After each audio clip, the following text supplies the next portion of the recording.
로마서 1장 2절에서 6절까지 본문 말씀으로 믿음으로부터 나오는 순종이라는 제목으로 같이 말씀 나누겠습니다. 이 복음이 무엇이냐? 복음은 이것이다 라고 이야기하고 있는 성경 구절이 이 부분 말고는 없습니다. 이 복음이 뭐냐라고 복음을 분명하게 이야기하고 있죠. 선지자들을 통하여, 하나님이 선지자들을 통하여 구약 성경을 이야기하는 겁니다. 그의 아들에 관하여 성경에 미리 약속하신 것이다. 그 아들이 육신적인 혈통으로는 다윗의 후손으로 오셨고, 그리고 영적 성결의 영으로는 하나님의 아들로 선포되셨으니, 선포될 수 있는 근거는 부활이라고 이야기를 하죠. 부활이 없다면 그리스도가 될 수 없는 거죠. 그분이 바로 우리 주 예수 그리스도이시다. 그리스도, 다윗의 후손으로, 다윗의 후손 왕으로 이 땅에 오시고, 그리고 부활하셔서 하나님의 아들로 이 땅에 오셔서 우리의 구원을 완성하신 분, 그분이 바로 이 예수다. 이것이 바로 복음이라는 거죠. 예수님이 바로 우리에게 하나님께서 약속하신 그 구원을 온전히 이루기 위해 보내주신 그리스도다라고 하는 게 복음이다라고 이야기를 합니다. 그리고 이 복음을 위에서 1절에 보면 택정함을 입은 사람이 바울이죠. 바울은 특히 이방인들 가운데 하나님께서 예정한 사람들, 하나님께서 부르신 사람들을 구원하기 위해서 이방인의 사도로 부르심을 받은 사람입니다. 그래서 그 직분에 대해서 5절 이야기하죠. 그로 말미암아 우리가 은혜와 사도의 직분을 받아 그의 이름을 위하여 모든 이방인 중에서 믿어 순종하게 하나니. 개역 개정 모든 이방인 중에서 믿어 순종하게 한다.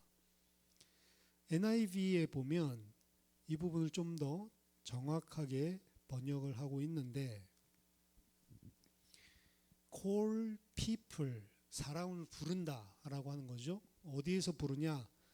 From among all the Gentiles, 모든 이방인들 가운데서, 이방인들로부터 사람들을 부른다. 이방인들 가운데, 모든 이방 족속들 가운데서 사람들을 부른다. 그 사람들을 어디로 부르냐? To obedience, 순종으로 부른다. 근데 그 순종이 뭐냐? That comes from the faith, 믿음으로부터 나오는 순종으로 부른다.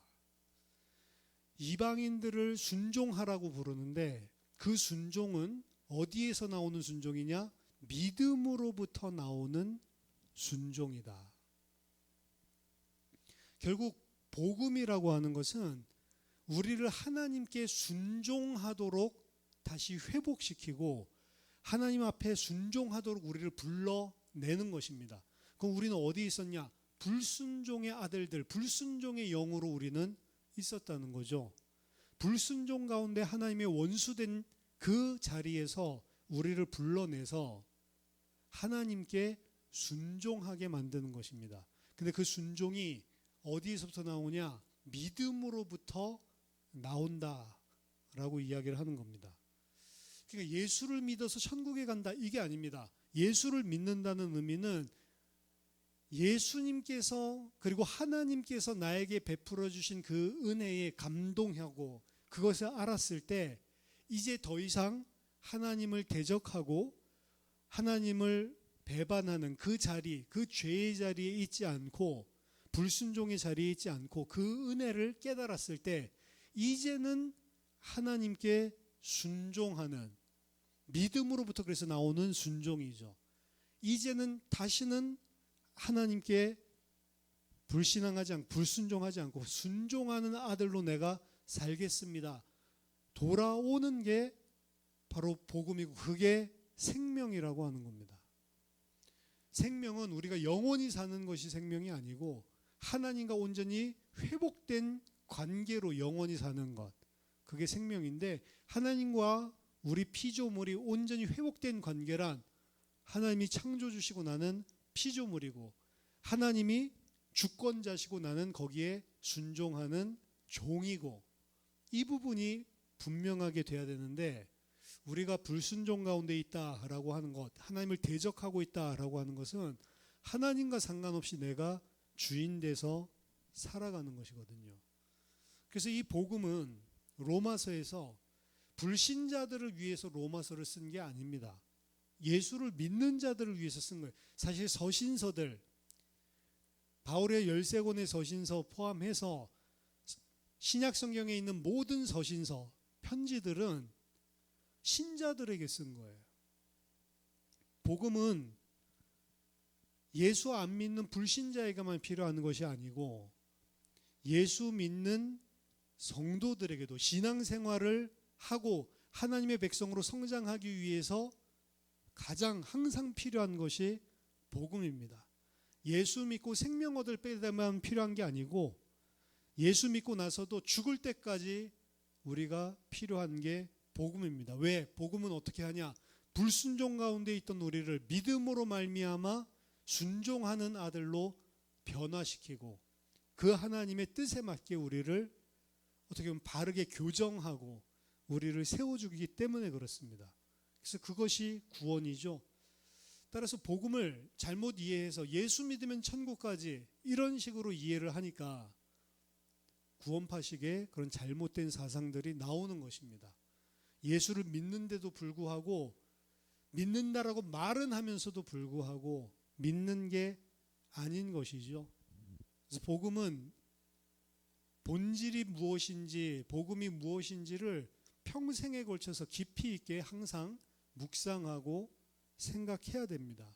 왜냐하면 생사가 걸려있는 문제이기 때문에 그렇습니다. 복음을 아냐 모르냐, 알아도 되고 몰라도 되는 지식이 아니고 복음을 모르면 죽기 때문에 생사가 달려있는 것이죠.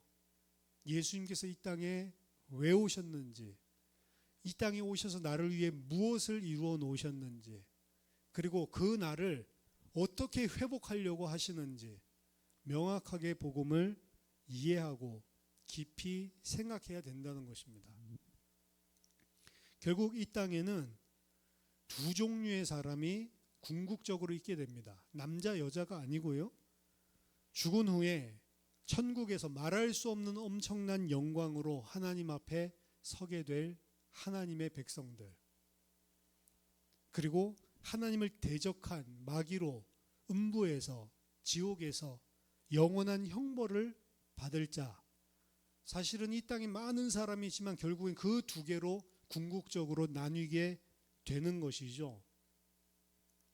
복음을 제시하고 영접기도 하고 믿는다라고 입으로 말했다고 해서 그 사람이 구원받는 게 아닙니다. 그 대표적인 예가 마태복음 7장이죠. 주여 주여, 우리가 주의 이름으로 권능을 행하고 능력을 행하고 귀신을 쫓아내고 성경을 가르치지 않았습니까? 수많은 자에게 말씀 선포하지 않았습니까? 선지자 노릇까지 했던 이 사람들은 교회 대충 다닌 사람이 아니었습니다.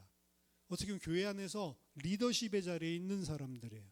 말씀도 가르치고 기도에서 권능도 행하고 귀신도 쫓아내고 육신적으로 많은 일들이 일어나고 주님을 주님이라고 불렀지만 예수님 나는 너희를 도무지 알지 못한다라고 말씀하셨거든요. 헛된 확신을 가진 자들이죠. 구원파식의 구원 확신을 가지고 있는데 그 사람들 구원 받았다고 잘못된 복음을 가지고 헛된 확신을 가지고 있는 것입니다. 마태복음 7장에 그 사람들이 억울하고 이를 가는 모습을 보면 꿈에도 그들은 지옥 갈 줄은 생각도 하지 않고 있었던 자들이죠. 구원의 확신을 가지는 게 중요한 게 아닙니다. 복음을 명확하게 알아야 되고 복음을 통해서 내가 하나님 앞에 돌아오고 믿는다라는 게 무슨 의미인지를 명확하게 알지 못하면 자기는 믿는다고 확신하고 자기는 구원받았다고 확신하면서 지옥 가게 되는 것입니다. 그래서 복음을 명확하게 알아야 되는 거죠. 기억해야 합니다. 신앙은 6일 동안 세상 속에서 세상 사람들과 똑같이 살다가 주일날만 가지는 게 신앙이 아니라는 거죠. 내가 그리스도인이라는 것을 어떻게 하냐? 믿음으로 구원받는다. 내가 믿는다는 것을 그러면 어떻게 하냐? 내가 믿고 구원받았다는 것을 어떻게 알 수 있는가? 은혜로 말미암아 구원받는 것이고, 하나님의 은혜로 말미암아 우리가 회개하고 예수 그리스도를 믿음으로 구원받는 것이고, 그리고 그것이 진짜로 예수 그리스도를 믿고 구원받은 것이 맞다면 그 사람은 하나님께서 하나님의 사람으로, 믿음의 사람으로, 하나님께 순종하는 아들로 점점 세워주십니다. 그래서 예수 그리스도를 믿고 돌아온 자들은 하나님의 뜻이 무엇인지, 하나님이 누구신지, 하나님의 백성인 나는 어떻게 살아야 되는지 말씀을 통해서 양육받고, 말씀을 통해서 성장해서 궁극적으로 하나님이 기뻐하시는 거룩한 자로 세워져 나가는 과정이 반드시 있어야 되는 거죠. 그 과정이 없는 자들, 그 사람은 구원받은 것이 아닙니다. 너희 속에 착한 일을 시작하신 이가 그리스도 예수의 날까지 이루시기를 원하노라. 우리는 예수 그리스도께서 우리 안에 착한 일을 시작하셨고, 착한 일을 시작하신 그분은 그리스도의 날까지 온전하게 이루신다. 구원은 단회적인 것이 아니고 단번에 영원히 받은 구원이 진짜 맞다면 하나님이 우리 안에 완전한 구속을, 완전한 구원을, 아까 구원의 개념이 뭐죠? 천국 가는 게 아니고 영원히 사는 게 아니고 불순종해서 살다가 하나님께 순종하는 자로 돌아오는 게 구원이란 말이에요. 근데 아직 완전한 순종이 아니죠. 그렇기 때문에 완전한 순종의 사람으로 세워가는 과정이 지속적으로 일어나야 될 우리 속에 구원이라는 거죠. 근데 우리 속에 그 착한 일을 시작하셨다면 그리스도의 날까지 완성시킨다고 바울이 믿는다고 했거든요. 우리 속에 계속 그걸 보고 성화라고 이야기를 하는 겁니다. 거룩한 백성으로, 거룩한 자로 계속해서 만들어 나가시는 거죠. 이전에 회개하고 예수 믿었는데 더 이상 회개도 없고 더 이상 믿음도 없다. 죽은 믿음이라고 이야기하는 겁니다. 그것은 믿음이 실제로 단번에 영원히 받은 그 구원이 그 사람에게 없었다는 반증입니다. 에스겔서 36장 22절에서 27절 보니까, 그러므로 너는 이스라엘 족속에게 이르기를 주 여호와께서 이같이 말씀하시기를, 이스라엘 족속아, 내가 이렇게 행하면 너희를 위함이 아니요 너희가 들어간 그 여러 나라에서 더럽힌 나의 거룩한 이름을 위함이라. 여러 나라 가운데서 더럽혀진 이름, 곧 너희가 그들 가운데서 더럽힌 나의 큰 이름을 내가 거룩하게 할지라. 내가 그들의 눈앞에서 너희로 말미암아 나의 거룩함을 나타내리니 내가 여호와인 줄 여러 나라 사람이 알리라. 주 여호와의 말씀이니라.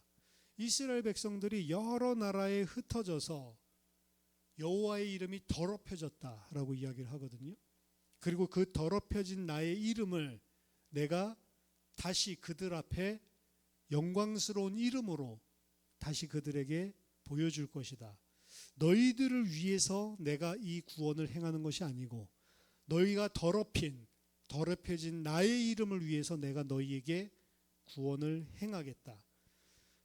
24절, 내가 너희를 여러 나라 가운데서 인도하여 내고 여러 민족 가운데서 모아 데리고 고국 땅에 들어가서 맑은 물을 너희에게 뿌려서 너희로 정결하게 하되 곧 너희 모든 더러운 곳에서와 모든 우상 숭배에서 너희를 정결하게 할 것이며, 또 새 영을 너희 속에 두고 새 마음을 너희에게 주되 너희 육신에서 굳은 마음을 제거하고 부드러운 마음을 줄 것이며, 또 내 영을 너희 속에 두어 너희로 내 율례를 행하게 하리니 너희가 내 규례를 지켜 행할지니라. 이 지금 에스겔서 36장의 본문 말씀은 새 언약이거든요.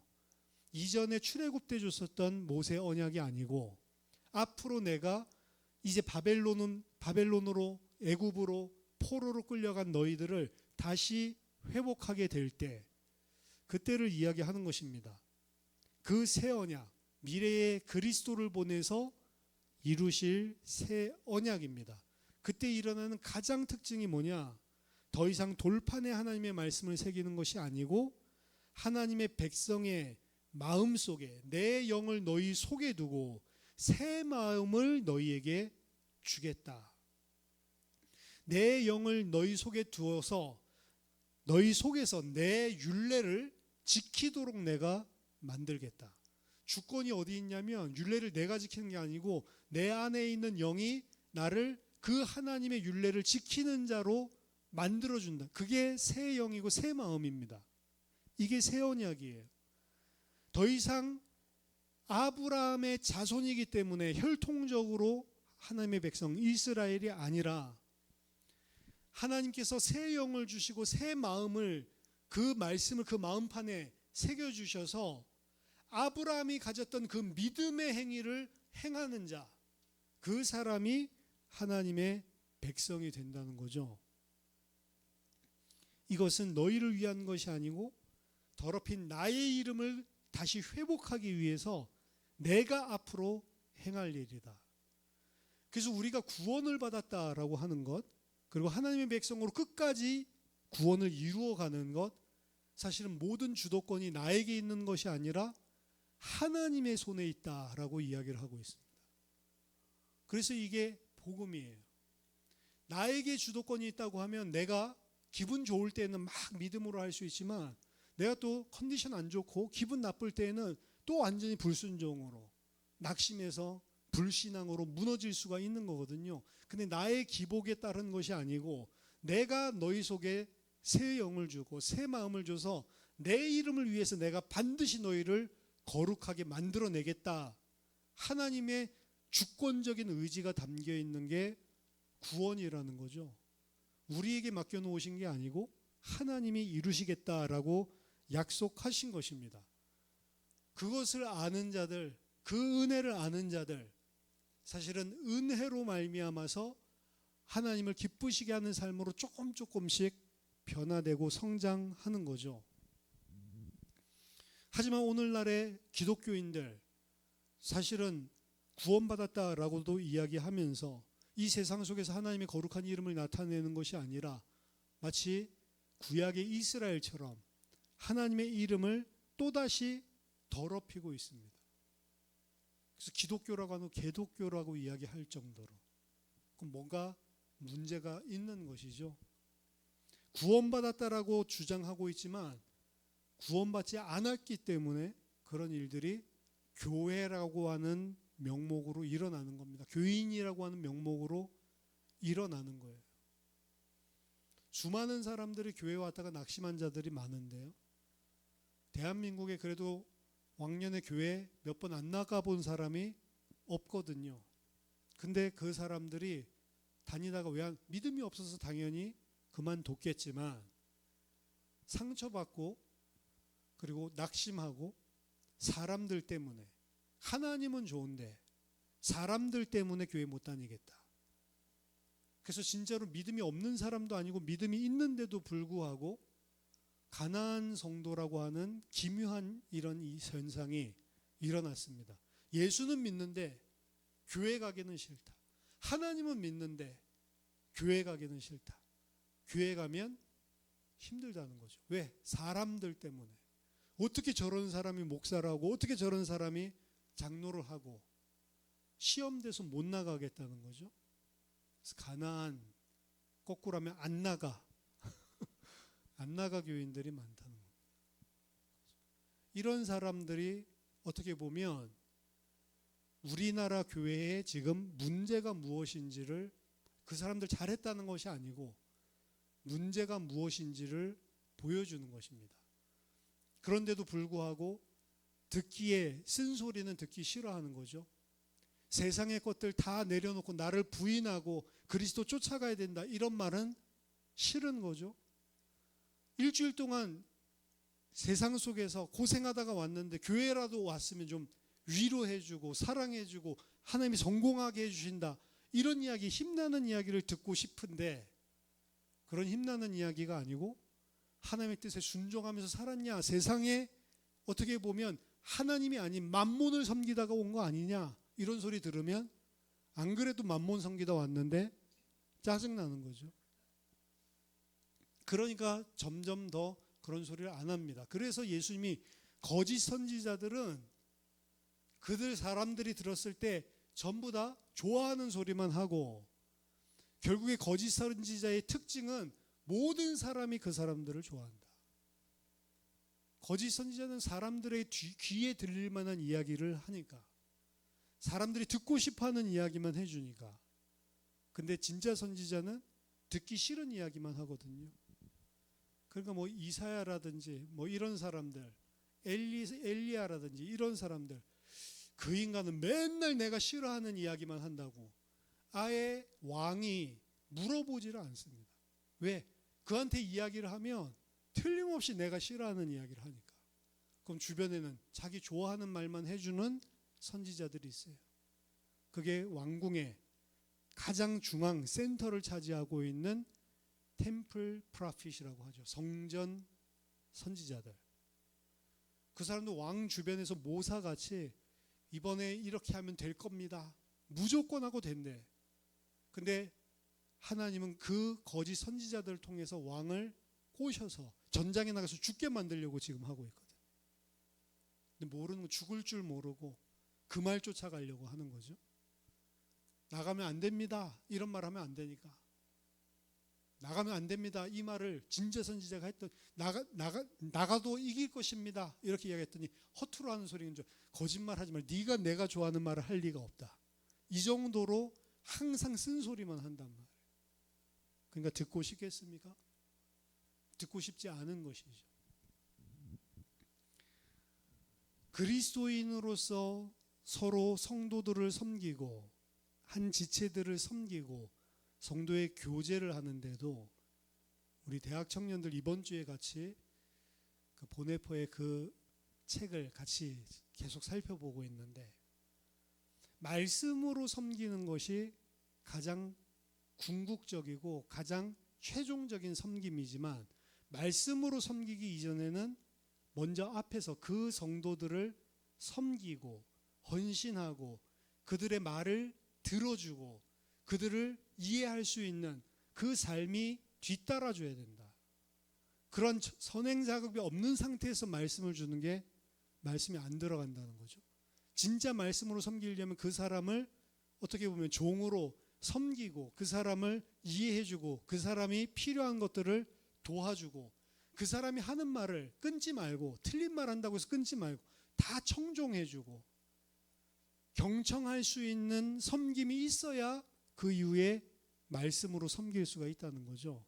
근데 그 말씀으로 섬김에 있어서 그 말씀으로 섬김은 위로를 주고 힘을 주는 것도 있지만 단호하게 강직하게 이야기해 줘야 될 부분도 있다는 거죠. 진짜 말씀으로 섬긴다면. 근데 대부분 교회 안에서 진짜 이 사람이 들어야 될 말을 아플까 봐 안 해준다는 겁니다. 교회 안에서. 그럼 그 말을 누구에게 듣겠냐? 통탄하는 거예요.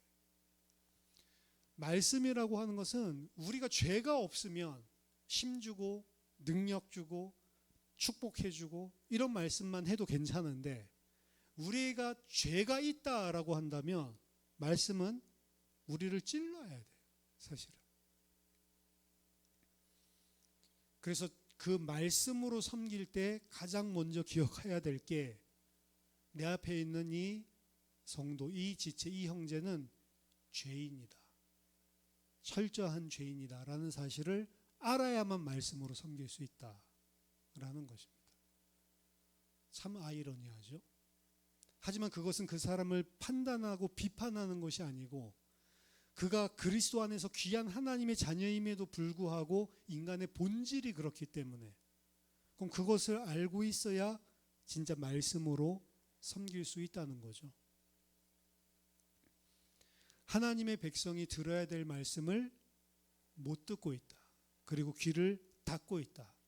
요새는 안 그래도 교회 쇼핑을 할 수 있는 시대이기 때문에. 중세 시대 때는 그렇게 못하죠. 한 지역에 있으면 그 템플로 다 나가야 돼. 근데 지금은 여러 교회, 교단도 여러 가지고 내 입맛에 구미가 당기는 스승을 찾아갈 수가 있는 게 교회 시스템이죠. 이전만 하더라도 교단이 달라도 다른 교회 갈 때에도 이 교회 다니고 있었던 사람이 그 교회 가려면 이 교회 담임 목사의 임명서를 받아야지 갈 수 있었어요. 옛날에는 임명서 가지고 오라. 안 가지고 오면은 안 받아줍니다. 근데 요새는 임명서 있나요? 그냥 가면 할렐루야지. 그러니까 교회도 내가 원하는 교회를 찾아다니는 거죠. 틀린 거죠. 하나님이 원하시는 것, 내가 원하는 것, 그게 온전히 맞지가 않다고요. 그래서 말세가 되면 자기 귀를 가려줄 많은 스승을 사사로이 두고 그들을 쫓아다닌다.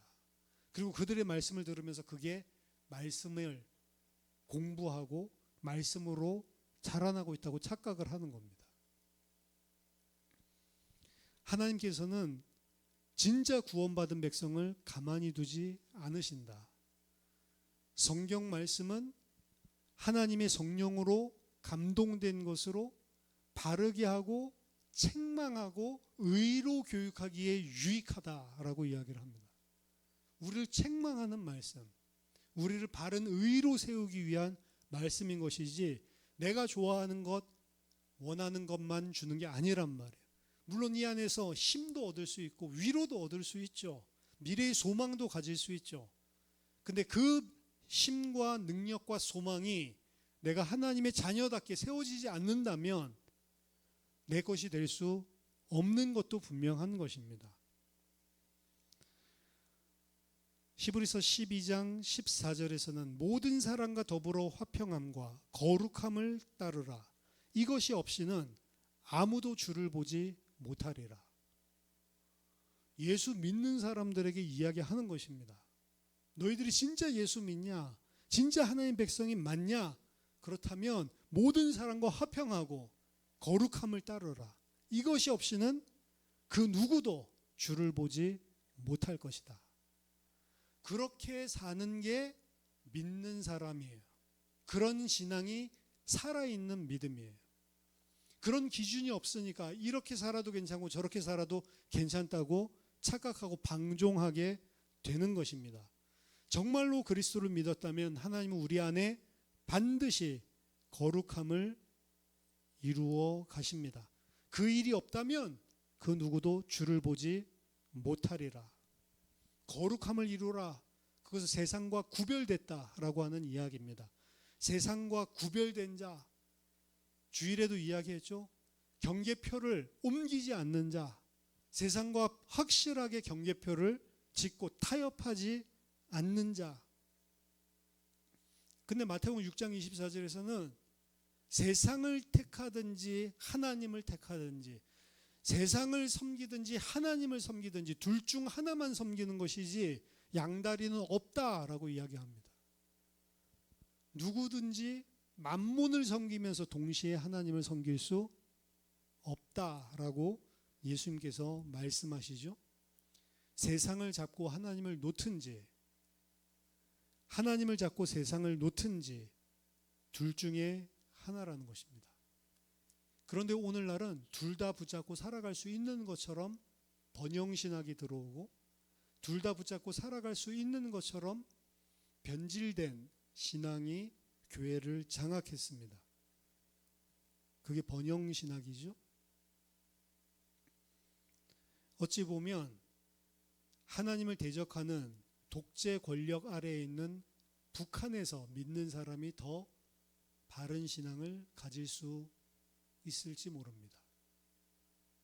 극동방송 어제 그 지사장님 바뀌면서 이야기 들어보니까 북한에서 이 송전탑 세우고 쏘아댄 게 너무 음질이 깨끗하게 잘 들려서 많은 사람들이 기독교인들이 이 말씀을 듣고 있고 그리고 감사하고 있고 중국을 통해서 이제 그런 소식들을 접하는 거죠. 북한 전역에서 믿는 자들이 라디오만 있으면 듣고 싶을 때 하나님 말씀 찬양 이걸 들을 수가 있는 거죠. 불신자 가운데서도 그걸 듣다가 한국으로 와서 교회부터 다니게 된 그런 탈북자들도 있고, 그들은 어떻게 보면 예배도 마음껏 드릴 수 없고 성경도 마음껏 볼 수 없고 말씀도 워낙 유튜브도 없잖아요. 바깥 세상에 있는 그 수많은 말씀들, 우리나라의 말씀의 홍수인데 그런 것도 들을 수 있는 통로가 없는데 몰래 라디오 가지고 말씀 들으면서 그러면서 하나님 섬기는 사람들이 있는데, 이 사람들이 순수한 믿음을 가졌을까? 아니면 대한민국처럼 마음껏 모든 말씀 다 들을 수 있고 성경 마음껏 볼 수 있고 교회 마음껏 다닐 수 있는 이 사람들이 바른 신앙을 가졌을까? 그래서 북한에 있는 성도들이, 탈북한 자들이 북한에서부터 그 믿음을 가지고 대한민국 그 기독교가 옛날에는 거의 1000만 기독교인이라고 이야기했잖아요. 지금 많이 줄었지만 이 나라에 가면 얼마나 좋을까? 대한민국 교회 몇 달 다녀보고는 통탄을 금치 못한다고 하죠. 북한을 위해서 기도합시다. 북한 위해서 기도하지 말고 당신들 위해서 기도하십시오. 북한은 잘하고 있으니까. 독재 권력 아래서보다도 신앙생활하기가 더 어려운 것입니다. 세상의 것과 하나님을 동시에 가질 수 있다는 기독교, 거짓말인데 그런 식으로 살게 된다는 거죠. 속으면 안 됩니다. 북한에서는 확실하게 예수 믿든지 아니면 뭐 김정이든 김일성이든 주체사상이든 자신들의 독재 권력을 믿든지 둘 중에 양당 간에 하나, 예수를 믿어 죽여버리면 흑백이 분명한데 우리는 세상을 섬겨도 하나님을 섬겨도 별로 흑백 구분이 안 되는 거죠. 속으면 안 됩니다. 정말로 구원받았는가? 그러면 우리 안에 착한 일을 시작하신 그분이 그리스도의 날까지 반드시 완성시키시게 돼 있는 겁니다. 하나님의 백성으로 점점 자라나게 돼 있는 거죠. 하나님의 백성답게 일어나게 돼 있는 거죠. 그래서 히브리서 12장 5절에서 8절, 또 아들들에게 권하는 것 같이 너에게 권면하신 말씀도 잊었도다. 일러스되 내 아들아 주의 징계하심을 경히 여기지 말며 그에게 꾸지람을 받을 때에 낙심하지 말라. 주께서 그 사랑하시는 자를 징계하시고 그가 받아들이시는 아들마다 채찍질 하심이라 하였으니 너희가 참음은 징계를 받기 위함이라. 하나님이 아들과 같이 너희를 대우하시나니 어찌 아버지가 징계하지 않는 아들이 있으리요. 징계는 다 받는 것이거늘 너희에게 없으면 사생자요 친아들이 아니니라. 말씀을 통해서 징계하시고 삶을 통해서 징계하시고 깨닫게 하시고 그 하나님의 손길이 없으면 너희는 친아들이 아니다. 진짜 하나님의 자녀라면 하나님은 그들을 꾸짖고 징계해서라도 반드시 거룩한 자로 만드신다라고 하는 겁니다. 세상이랑 똑같이 생각하고 세상이랑 똑같이 살아가는데 가만히 두신다면 그는 사생자다. 하나님이 정말로 우리를 부르시고 구원하신 것이 맞다면 우리 오늘 설교의 제목처럼 믿음으로부터 나오는 순종의 아들들로 우리를 만들어 가시는 겁니다. 믿음으로부터 순종이 나온다. 우리가 믿는 그 예수 그리스도, 그 믿음, 그 안에서 순종이 나온다. 이 순종이 진짜 순종입니다. 예수 그리스도께서 내게 행하신 그 일을 믿음으로 내가 그렇게 살 수밖에 없는 순종이 나오는 것이죠. 그 일을 너희 안에 성령을 두고 새 영을 두고 새 마음을 줘서 행하게 하신다라고 하는 것입니다.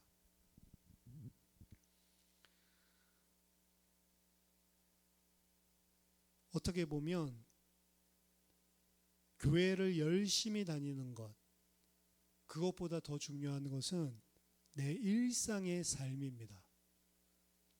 교회 안에서는 예수 믿는 것처럼 착각할 수 있습니다. 예배 드리는 순간은 예수 믿는 것처럼 착각할 수 있습니다. 하지만 내 일상의 삶들 속에 하나님을 경외함이, 그리고 그 하나님께 순종함이, 그리고 그 예수 그리스도를 생각함이, 그리고 그 하나님의 백성답게 살아가려는 분투가 없다면 그 사람은 하나님의 백성이 아닐 가능성이 높은 거죠. 일상 속에서 하나님의 백성을 이루어 가시는 겁니다. 신앙은 일요일만 하는 게 아니고 365일 내가 있는 가정에서, 지역에서, 산업터에서, 내가 살고 있는 모든 만남들 속에서 이루어지는 것입니다. 저와 여러분들이 예수님 그리스도께서 이 땅에 오신 그날을 기념하는 그런 크리스마스를 앞두고 있는데, 그 그리스도께서 왜 이 땅에 오셨는지, 그 그리스도께서 나에게 어떤 은혜를 베푸셨는지, 그걸 믿는다면 그 믿음으로부터 나오는 순종이 반드시 따른다는 것. 순종하는 사람, 장성한 자, 믿음의 사람들 다 되시기를 예수 그리스도 이름으로 축원합니다. 기도하겠습니다. 살아계신 하나님 아버지, 은혜를 감사드립니다. 우리에게 베풀어 주신 그 크신 구원의 은혜와 사랑이 무엇인지, 우리에게 보내주신 그 그리스도께서 이루신 그 대속과 구원이 무엇인지 우리로 하여금 깨닫게 하시고 믿게 하셔서 하나님께 절대적으로 순종하는 아들들 되게 하여 주시옵소서. 믿음으로부터 나오는 순종이 우리들의 삶 가운데, 우리들의 일상 가운데 항상 있을 수 있도록 우리 안에 계신 성령께서 우리를 주관하여 주시옵소서. 살아계신 주 예수 그리스도 이름으로 기도하옵나이다. 아멘.